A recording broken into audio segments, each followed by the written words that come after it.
Mesdames, Mesdemoiselles, Messieurs, comme vous le savez tous, je suis maire de Saint-Sevé, de cette belle commune depuis 11 mois, et vice-président de la communauté des communes. Depuis 2010, je suis conseiller régional d'Aquitaine, responsabilité que dans quelques jours j'abandonnerai si vous me désignez avec Pascal pour vous représenter au département. Avant ce mandat politique, j'avais une autre vie. Je suis marié, j'ai 3 enfants, et comme beaucoup le savent, j'ai grandi à Audignon, où mes parents sont agriculteurs, et le verre de volaille est vendu sous la si belle marque du nom de Saint-Sevé. Comme beaucoup de jeunes chalossés, j'ai fait du basket, j'ai joué de la musique, je suis un passionné de tauromachie espagnole et aussi et surtout l'anglaise. J'ai fait des études à l'école supérieure de commerce de Pau, que j'ai poursuivi par un 3e cycle universitaire en Espagne. Puis j'ai travaillé dans différentes entreprises de la région. Mon dernier employeur était un concessionnaire de matériel de travaux publics qui rayonnait sur l'Aquitaine et le Midi-Pyrénées. En 2008, la crise du travaux public passant par là, après 10 années d'activité, j'ai connu une période de chômage. C'est là que j'ai vraiment mesuré comment pèse le regard des autres lorsqu'on est au chômage. Vécu le stress, ne pas avoir passé d'annonce correspondant à son profil, vécu ce doute qui si rapidement s'installe. C'est là que j'ai compris qu'un chômeur n'est pas un assisté, mais bel et bien un accidenté de la vie. Et autant que j'ai toujours combattu la politique de l'assistanat, qui me semble être un des maux de la société française. Par contre, je n'ai jamais fait, je ne ferai jamais d'amalgame entre un chômeur et un profiteur. Nous connaissons, vous comme moi, que trop de personnes qui cherchent activement du travail aujourd'hui et qui malheureusement n'arrivent pas à trouver d'emploi. C'est pourquoi sur un sujet aussi sensible que celui de l'emploi, je ne peux accepter la situation de clientélisme dont fait preuve le Conseil général dans ses recrutements. Vous me permettrez d'y revenir tout à l'heure. Tout comme je ne peux admettre la mise en cause des entreprises, telle qu'on peut le lire dans le dernier numéro du magazine du Conseil général de décembre 2014. Dans ce numéro de X-Land Magazine, que vous avez tous reçu dans vos boîtes aux lettres, les conseillers généraux socialistes affirment en page 30 que les 2 tiers des entreprises contrôlées ont fait l'objet d'un redressement. Je les cite. La fraude sociale est bien davantage le fait des employeurs que des particuliers. Les grands fraudeurs sont les employeurs qui se livrent au travail dissimulé. Les 2 tiers des entreprises contrôlées en 2013 ont fait l'objet d'un redressement. Voilà ce qu'affirment dans un document officiel les conseillers généraux socialistes sortants. Ceci est un mensonge. Et d'ailleurs, je remarque qu'aucune entreprise n'est citée. Soyons sérieux. Comment affirmer en 2015 que les 2 tiers des entrepreneurs seraient des fraudeurs? En tant que chef d'entreprise, je me sens insulté par de tels propos. Qu'ils arrêtent cette vision primaire, où il y aurait d'un côté les gentils et de l'autre les méchants. Moi, mon quotidien, c'est pas le CAC 40. C'est le quotidien de toutes les petites et moyennes entreprises, dans l'artisanat, dans l'agriculture, dans le commerce, où on se bat chaque jour pour aller chercher des marchés, où on se bat chaque jour pour honorer avec nos salariés les commandes, et où en fin de mois, une fois qu'on a honoré toutes les traites, on se prend un salaire s'il reste quelque chose sur le compte, alors qu'on prend tous les risques. Comment voulez-vous qu'avec une telle dénonciation, une telle accusation, les entreprises viennent s'installer dans notre beau territoire avec un tel message de bienvenue du Conseil général? J'ai eu pour ma part, la chance de rebondir en 2008 en créant ma propre entreprise de négoce de volaille et de conserverie de foie gras sur Saint-Sevé. Pour lancer mon activité, puisque je n'avais pas de clients, je suis monté avec des cartes de visite sur Paris. J'ai fait 73 clients porte à porte dans les différentes rues de Paris. Des bouchers, des charcutiers, des épiceries fines. Après 3 jours et 72 refus, j'ai eu le vendredi matin à 8h ma première commande. Rue de Sèvres, une commande de 8 poulets. Ce n'était pas le chiffre d'affaires du siècle, mais c'était la première des commandes. Et pendant 3 mois, j'ai eu la chance qu'un entrepreneur de Saint-Sevé me prête une camionnette frigorifique, merci à lui, avec laquelle je suis monté chaque semaine, livré et prospecté sur Paris. C'est comme ça que j'ai réussi à fidéliser une clientèle. J'ai depuis le printemps dernier, mon élection de maire, vendu l'activité de conserverie. Je me réjouis d'ailleurs que sur ce site, le restaurant du Pavillon est réouvert, mais j'ai toujours l'activité de vente de volailles avec 2 salariés, et chaque semaine, nous expédions des volailles des Landes, et je me bats pour que les cartes des restaurants parisiens voient la volaille de Brest remplacée par la volaille de chez nous. Depuis 11 mois, nous travaillons donc à la mairie de Saint-Sevé. Et je lis sur les blogs d'opposition que nous n'aurions rien fait pour notre commune. Permettez-moi de rappeler certains de nos engagements de campagne municipale pris il y a un an ici dans cette salle. Nous avions promis de ne pas augmenter les impôts. Malgré la baisse des dotations de l'État, malgré l'augmentation de cette baisse des versements annoncés et mis en œuvre par Manuel Valls, nous avons tenu notre engagement. Nous n'avons pas augmenté les impôts en 2014, nous ne les augmenterons pas non plus en 2015. Ceci nous a malgré tout permis de baisser la dette de notre commune pour la première fois depuis 10 ans. Elle a baissé en 2014 de 65 000 €. Nous nous étions engagés à stopper le projet de nouvelles salles de basket et de réaffecter l'investissement public vers la rénovation des infrastructures actuelles. Après 9 mois de combat, nous avons réussi à réagir une majorité à la communauté des communes pour arrêter au mois de décembre ce projet de salle. Le mois dernier, la justice a confirmé ce que nous avions toujours dit, à savoir que nous avions raison quand nous avons dénoncé l'irrégularité de la vente du terrain par la commune et la communauté des communes. Et dès cette année, les sommes publiques iront vers la rénovation du canoë-kayak, où je vous invite au mois de juillet à venir à l'inauguration, ainsi qu'à la rénovation complète des vestiaires du rugby, qui sera effective pour la nouvelle saison du SAS, je l'espère, en Fédéral 3. Nous avions pris l'engagement, je sens un scepticisme dans la salle, mais ayez confiance. Nous avions pris l'engagement que dès le premier jour de la rentrée, chaque élève bénéficierait de TAP. L'engagement a été respecté, avec chaque semaine, 1 heure d'aide aux devoirs fait en groupe de 12 élèves par des professionnels, 1 heure de culture et de citoyenneté, ainsi qu'1 heure de sport. Car la réussite de nos enfants est pour nous une priorité. Nous avions promis des places d'accueil de jour supplémentaires à la maison de retraite, où il n'y avait que 2 places d'accueil de jour. Ceci pour soulager les aidants. Grâce à mes contacts à l'Agence régionale de santé, nous venons d'obtenir 6 places d'accueil de jour supplémentaires, dossier qui n'avait pas pu aboutir depuis plus de 4 ans et qui prendra effet dans les semaines à venir. Oui, nous aurons enfin 8 places d'accueil de jour à l'EHPAD de Saint-Sevé. Nous avons enfin accompagné les initiatives nouvelles portées par les associations de la ville, comme le week-end de la célébration du centenaire de 14-18 qui fut formidable, et les Vasconiales qui furent un vrai succès. Nous mettons en place dans les services municipaux des méthodologies que nous appliquons dans nos entreprises, une gestion des stocks, une véritable politique d'achat, un suivi mensuel des budgets. Enfin, nous allons installer la semaine prochaine Marie Ferré, historienne de l'art, qui pendant 1 an, avec l'accompagnement des services culturels de la région et de la Direction régionale des affaires culturelles, va faire l'inventaire patrimonial de notre ville, étape incontournable pour obtenir le label Ville d'art et d'histoire qui nous servira à la promotion touristique de notre cité. Tout ce travail est le fruit d'une équipe municipale impliquée au quotidien, au travail, qui est ici ce soir et que je vous demande d'applaudir.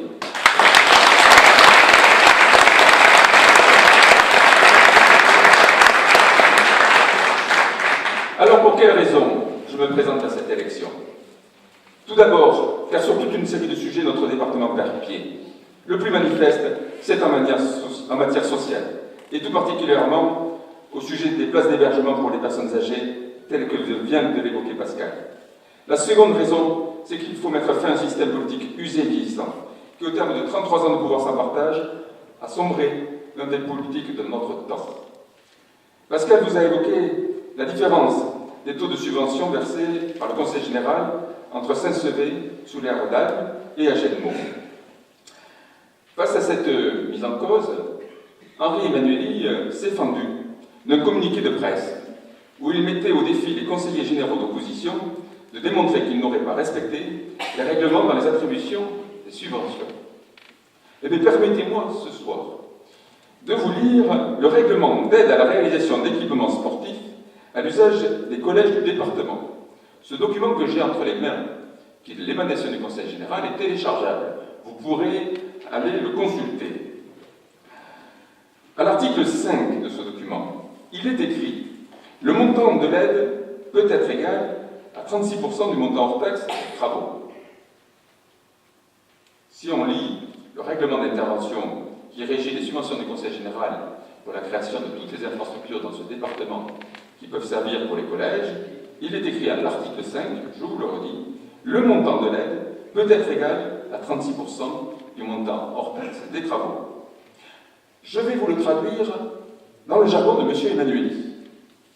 Le montant de l'aide versée par le Conseil général ira de 0 à 36%, selon que la mairie soit de droite ou de gauche. Voilà la réalité. Ce règlement légalise l'injustice. C'est toujours en s'appuyant sur ce type de règlement que M. Emmanueli, sur les conseils de M. Martinez, demande aujourd'hui à la communauté des communes du Cap de Gascogne de rembourser les 440 000 € de subventions que le Conseil général avait versées pour le projet de salle de Basketland. Je m'opposerai à ce racket. J'ai d'ailleurs beaucoup de mal à comprendre qu'un candidat comme M. Martinez ait l'audace de vous demander de voter pour lui, tout en vous imposant un prélèvement fiscal supplémentaire de 440 000 €, soit 40 € par habitant dans la communauté des communes.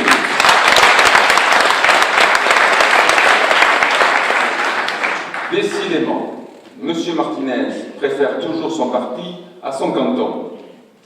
Dès lors, si vous voulez payer plus d'impôts, oui, si vous avez envie de payer plus d'impôts, votez pour M. Martinez. Pour ma part, avec Pascal, avec Geneviève Darrieussecq et les élus de Couleur-Lande, nous trouvons ce remboursement infondé et abusif. Ce système politique socialiste landais, si archaïque, se caractérise également par une autre forme de clientélisme. Il ne se limite pas, malheureusement, au clientélisme dans l'attribution des subventions. Et donc, permettez-moi de l'illustrer par la manière dont sont faites les nominations dans ce département. Et je voudrais vous citer quelques exemples de ce système au travers de la profession des leaders socialistes landais. Le premier d'entre eux, Renaud Lagrave, premier secrétaire de la Fédération landaise du Parti socialiste, vice-président de la région Aquitaine. Connaissez-vous son métier? Il est directeur de la LEPI, structure du Conseil général qui gère l'informatique des collèges. Il n'avait jamais travaillé dans l'informatique. Il n'avait jamais dirigé l'entreprise, et pourtant, il a été nommé directeur de cette agence publique. La vraie profession de Renaud Lagrave, c'est socialiste. Monsieur Stéphane Delpera, son prédécesseur, au poste de premier secrétaire du Parti socialiste, également vice-président de la région, maire de Saint-Aubin, président de la communauté des communes de Bugron. Quelle profession exerçait-il? Il était directeur de la communauté des communes socialistes de Tartas jusqu'à l'an dernier. Il vient de changer de poste. Il est dorénavant directeur de cabinet du maire socialiste du Vaillant. Vous l'aurez compris, le vrai métier de M. Delpera, je vois que vous apprenez vite la leçon. Mais malheureusement, la liste ne s'arrête pas là. Madame Florence Delaunay, députée des Landes, suppléante de M. Vidalis, est aussi directrice du CIS de la communauté des communes de Cassette-Slinx. M. Sivel, nouveau maire de Rion, est également directeur du CIVEC, structure publique qui sert à Henri Emmanueli d'instrument de pression sur les maires pour que la gestion de l'eau potable soit attribuée à cette officine. Quel est leur vrai métier? Socialiste. M. Savary, membre de la direction du PS landais, est également directeur du centre de gestion de la fonction publique territoriale. Son fils, Jean-Baptiste, est depuis peu directeur général du service à la mairie socialiste de la Bastide d'Armagnac. Regardons en détail l'organigramme du centre de gestion de la fonction publique territoriale des Landes, dirigé par M. Savary. Nous y retrouvons M. Fortinon, conseiller général socialiste de Mimizan.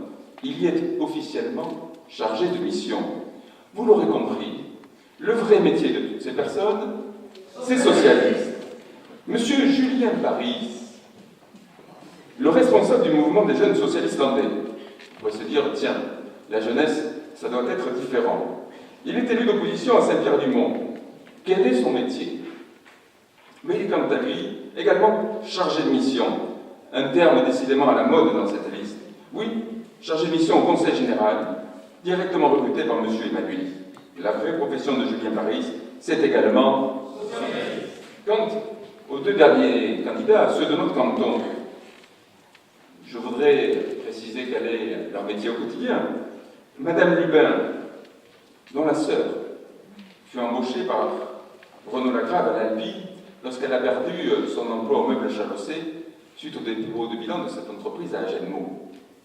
Quel dommage que toutes les personnes victimes de plans sociaux à Agenmo et de fermeture d'usines n'ait pu bénéficier du même traitement de faveur. Oui, Madame Lubin, quelle est sa profession? Elle est, depuis plus de 20 ans, attachée parlementaire du sénateur socialiste, M. Carrère. Quant à M. Martinez, son colistier, quel est son métier? J'insiste sur cette question parce que, dans sa présentation, vous avez tous reçu dans vos boîtes aux lettres, il élude le poste qu'il occupe aujourd'hui. Eh bien, M. Martinez est chef de cabinet d'Henri Emmanuelli au Conseil général. Poste qui interdit la possibilité de se présenter à des élections locales. Pour autant, l'an dernier, il était en 3e position sur la liste municipale derrière Jean-Pierre Dalle, car Henri Emmanuelli lui a fait bénéficier d'une mise en disponibilité à quelques semaines du scrutin. Et au lendemain de la défaite au municipal, nous avons constaté qu'il avait immédiatement réintégré son poste au cabinet, parce que quand vous êtes socialiste, vous avez la garantie de l'emploi dans ce beau département.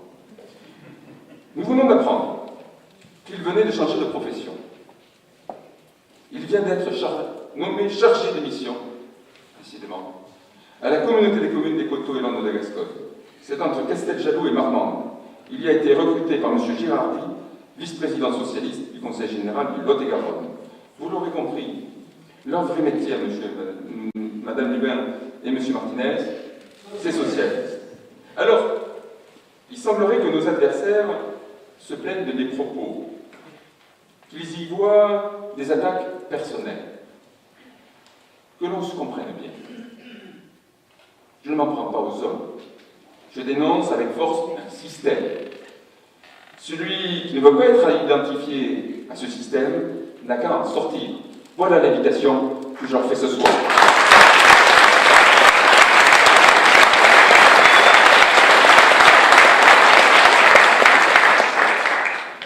Et si demain, nous arrivons aux affaires, je m'engage à ce que ni ma femme, ni mon frère, ni aucun membre de ma famille, ni aucun membre du bureau politique de l'UMP ne soient embauchés au Conseil général.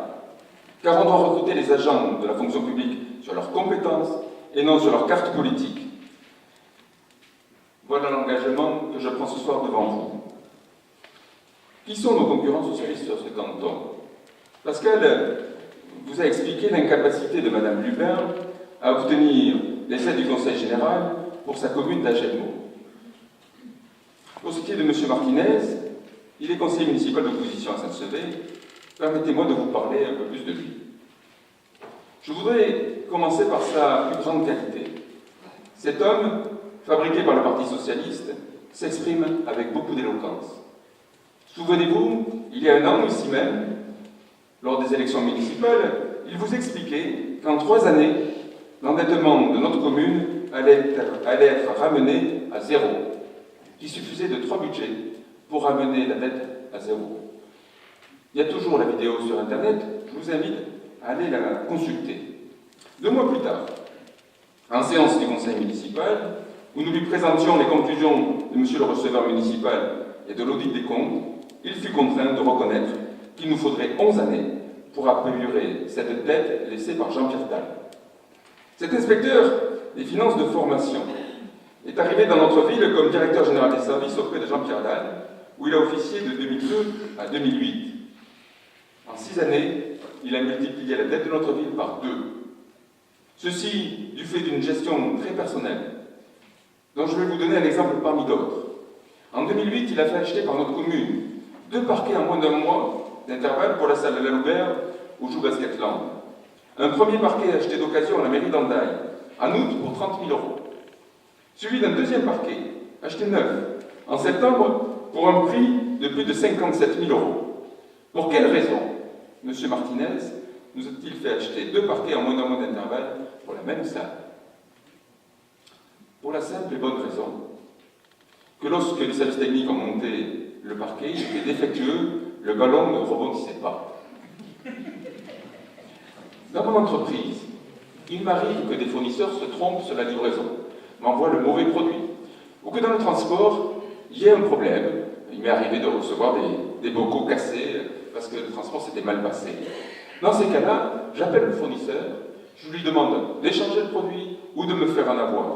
De la même manière, lorsque vous achetez un appareil électroménager, si au moment de le brancher en arrivant chez vous, il ne fonctionne pas, vous allez naturellement revenir au magasin pour demander un échange du produit. M. Martinez, lui, ne s'y prend pas pareil. Effectivement, ce n'est pas son argent. Aucun avoir n'a été demandé, la ville de Saint-Sever a payé les 2 parquets, et au final, c'est toujours le contribuable qui a été malheureusement pénalisé.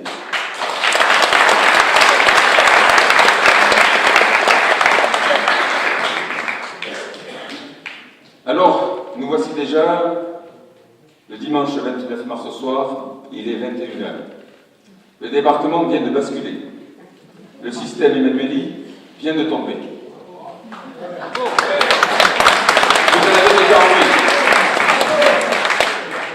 Vous en avez déjà envie, je vous comprends. Nous voilà en responsabilité, qu'allons-nous faire? Nos priorités iront bien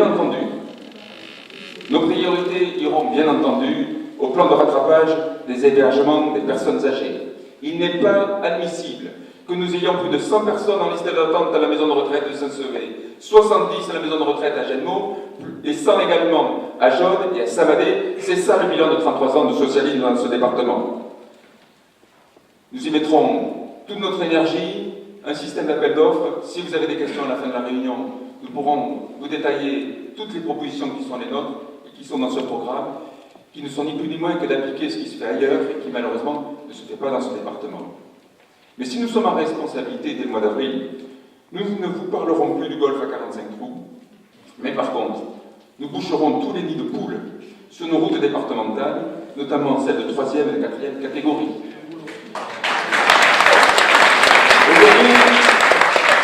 Aujourd'hui, le département met 573 000 € par an dans les routes de notre nouveau canton, là où dans le même temps, la communauté des communes de Saint-Sever met 440 000 €, la communauté des communes d'Agenmo, plus de 500 000 €, et quant à celle du Tursan, 400 000 €. Il ne faut pas s'étonner que le département ait pris tant de retard sur l'entretien de nos routes, c'est parce que tout simplement, il n'y met pas l'argent nécessaire. Nous ne parlerons plus, non plus, de la vague artificielle à TOS. Par contre, nous nous occuperons de la couverture Internet et du déploiement du très haut débit. La semaine dernière, Henri Emmanueli nous a annoncé par voie de presse que le département allait investir 41 millions € dans le déploiement du très haut débit. Belle annonce. Les périodes de campagne se sont souvent très propices à des belles annonces. Presque dans le même temps, il y a 15 jours, M. Emmanueli a voté le budget du département pour cette année. J'ai ici le débat d'orientation budgétaire. C'est téléchargeable sur Internet. Excusez-moi, j'amène des documents parce qu'à chaque réunion publique, il semblerait que nos opposants nous disent que nous mentons dans les faits que nous avançons. Et vous trouvez en page 5 du document le montant qui a été prévu d'être affecté au développement du très haut débit pour cette année. Par voie de presse, parce qu'on est en campagne, Henri Emmanueli annonce 41 millions €. Malheureusement, pour cette année, il a budgété simplement 300 000 €. Moins de 1 000 € par village. Il ne faut pas aller chercher plus loin, la raison pour laquelle nous prenons tant de retard et nous avons de si mauvaises connexions dans certains quartiers de Saint-Sever et dans beaucoup de villages de notre canton. Alors,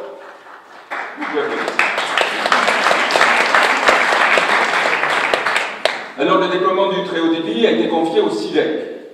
Savez-vous combien de personnes travaillent aujourd'hui sur ce sujet dans cet organisme? Une seule personne. Alors, face à cette inaction, nos adversaires avancent encore une fois des arguments mensongers. M. Martinez a affirmé à Oris que c'était la faute à la privatisation, la faute à Orange, à tous ces opérateurs privés.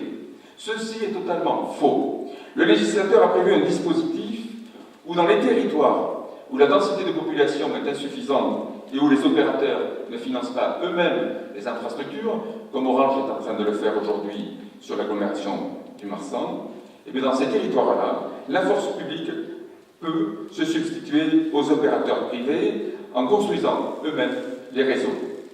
Et par la suite, les opérateurs téléphoniques qui paieront une redevance à chaque communication, une forme de droit de péage comme sur les autoroutes, tant et si bien qu'au bout de quelques années, la collectivité récupère les sommes qu'elle a avancées pour créer les réseaux au travers des redevances que payent les opérateurs à l'exploitation de ces réseaux. Dès lors, pourquoi attendre?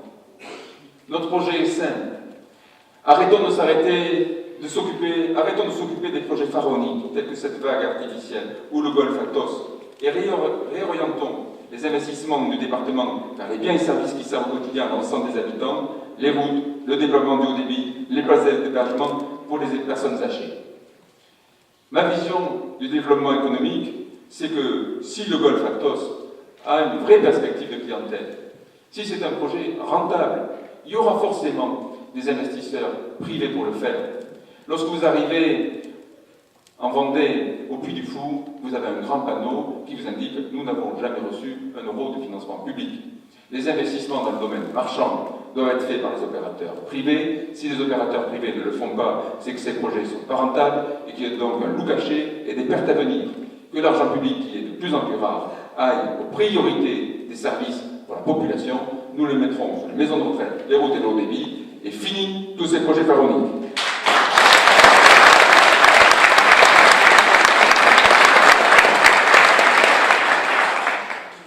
Je voudrais finir en évoquant le projet Acroland.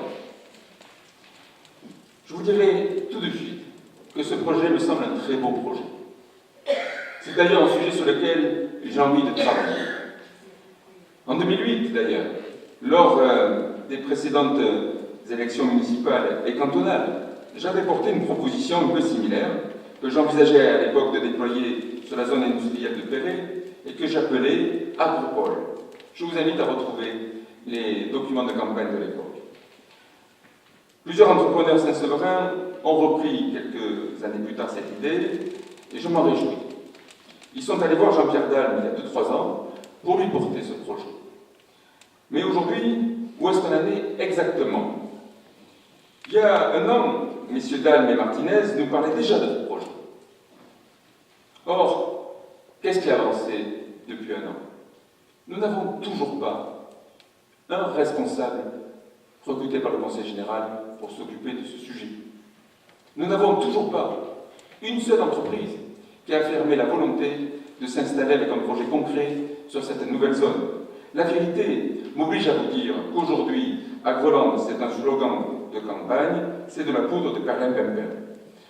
Il nous faudra donc, si nous arrivons en responsabilité, concrétiser cette belle idée. Et en la matière, j'ai quelques différences de vue majeures par rapport à la manière de faire actuelle du Conseil général. Tout d'abord, je pense que si on veut qu'Agroland réussisse, il nous faut associer tous les acteurs. Aujourd'hui, si vous empruntez la route de Saint-Sever pour aller à Mont-de-Marsan, il faut que vous sachiez que n'est concerné par Agroland que ce qui est à votre gauche. Et tout ce qui est à votre droite est exclu du projet. Puisque l'agglo du Marsan ne fait pas partie de cette structure, et donc aujourd'hui, les centres d'INRA sur la commune de Benquet sont exclus, l'usine d'Elpera à Saint... Je voulais voir si vous suiviez. Je vous remercie. À Saint-Pierre-du-Mont sont exclus. J'ai d'ailleurs rencontré en mai dernier M. Furcher, le directeur général de Maïsadour, qui m'évoquait son incompréhension. Qu'il y ait une barrière géographique qui traverse la route, alors que lui, il a des usines des deux côtés. J'ai donc pris l'engagement auprès de M. Furcher de porter et de défendre le projet d'y associer l'agglomération du Marsan et d'aller le dire à Henri Manuelier, avec lequel j'avais rendez-vous quelques jours plus tard au sujet du collège de Saint-Sever. La réponse était très simple. Parce que je dis, M. Manuelier, on ne peut pas faire ce projet en excluant l'INRA, l'EPERA, et donc il nous faut l'agglo du Marsan. La réponse a tenu en 4 mots. C'est Dariussec, c'est non. Je vous passe les noms d'oiseaux qualifiant dans son verbiage assez fleuri Madame Dariussec. Voilà la situation actuelle. Et donc, si on veut que ce projet, qui a une dimension régionale, réussisse, il faut arrêter ses limites administratives et associer l'ensemble des acteurs. Associer l'ensemble des acteurs, c'est ne pas oublier également les artisans et les petites entreprises agroalimentaires. Parce qu'on peut rêver qu'arrivent sur cette zone des nouvelles entreprises qui créeraient 50 ou 100 emplois. Mais les vrais gisements d'emplois, c'est dans les petites entreprises existantes qu'elles existent. Et si on a une vingtaine d'entreprises qui créent 2, 3, 4 ou 5 emplois, nous créerons plus rapidement la centaine d'emplois qu'il nous faudrait, plutôt qu'en visant des grands projets qui arriveraient sur notre territoire. Nous avions fait la semaine dernière une réunion publique à Saint-Cricq-Chalos, À la fin, autour d'un verre, on a échangé avec un entrepreneur de notre territoire qui a mis au point un procédé qu'il a breveté où les plumes qui servent les plumes de nos canards et de nos poulets, il les compacte, il les agglomère et avec ça, il fait de l'engrais bio. C'est un projet magnifique. D'ailleurs, la commune de Saint-Sever a passé une première commande. On veut lui servir de cité test pour que derrière elle puisse promouvoir ses produits à toutes les communautés et toutes les communes de ce beau pays. Il nous disait, mais moi, Roland, c'est un beau projet, mais aujourd'hui, il n'y a rien qui arrive pour moi. Or, j'aurais besoin d'accompagnement financier, d'accompagnement commercial, d'accompagnement technique. Je n'ai pas besoin de bâtiment, j'ai besoin d'un accompagnement humain et financier. Et donc, n'oublions pas que nous avons dès aujourd'hui sur notre territoire des vraies pépites, et qu'au travers de la Rolande, c'est aussi vers elles qu'il faut diriger l'action. Alors, je propose, pour que ça réussisse, que nous copions ce qui s'est fait à l'agropole d'Agen, pour laquelle j'ai travaillé au tournant des années 2000. Il faut savoir qu'à Agen, chaque année, il y a un concours national de l'innovation agroalimentaire, où l'innovation qui semble la plus pertinente permet au porteur de ce projet d'être accueilli avec la possibilité pour lui de lancer la production et la commercialisation de ses produits. C'est comme ça qu'à Agen, nous avons aujourd'hui le leader français du café aromatisé. C'est comme ça que nous avons aujourd'hui sur Agen un ancien professeur de l'université de Bordeaux qui est aujourd'hui chef d'entreprise sur une entreprise de produits laitiers à base de lait de soja. Je pourrais multiplier des exemples. Ces entreprises, ces idées n'étaient pas du territoire, elles sont venues là grâce à un concours. Il faut, pour mettre en place un tel concours, qu'il soit aussi ouvert aux projets d'innovation de nos entrepreneurs locaux. C'est comme ça qu'on va créer de l'emploi. Car le Conseil général, il ne fait pas les choses de la même manière. Il s'y prend d'une façon beaucoup plus coûteuse pour notre argent public. Il commence par créer une structure, puis il construit des bâtiments dans lesquels on embauche des fonctionnaires, auxquels on alloue des budgets de fonctionnement, et au final, tout cet argent ne va pas aux entreprises. Il faut inverser ce système de fonctionnement qui a échoué à Demoland et qui, s'y venait voir le jour, entraverait le développement et la réussite de la Rolande. Il faut que réellement nous accompagnions les projets des entreprises et que nous demandions aux entrepreneurs d'être le vrai pilote de cette structure. C'est ma vision du développement économique et si vous nous faites confiance, c'est comme ça que nous créerons des emplois.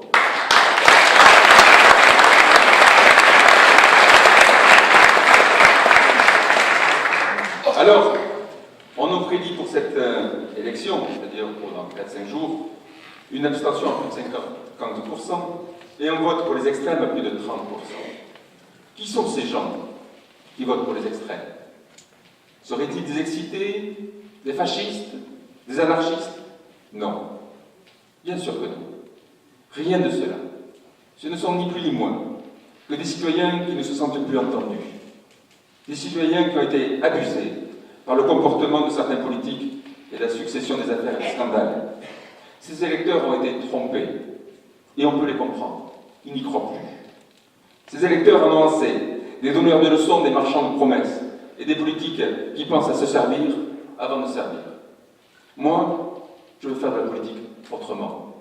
D'ailleurs, lorsque j'ai été élu maire au printemps dernier, ma première mesure a été de baisser les indemnités de 30%. Mes adjoints en ont fait de même, et cela fera économiser sur la mandature 180 000 € aux contribuables saint-séverains.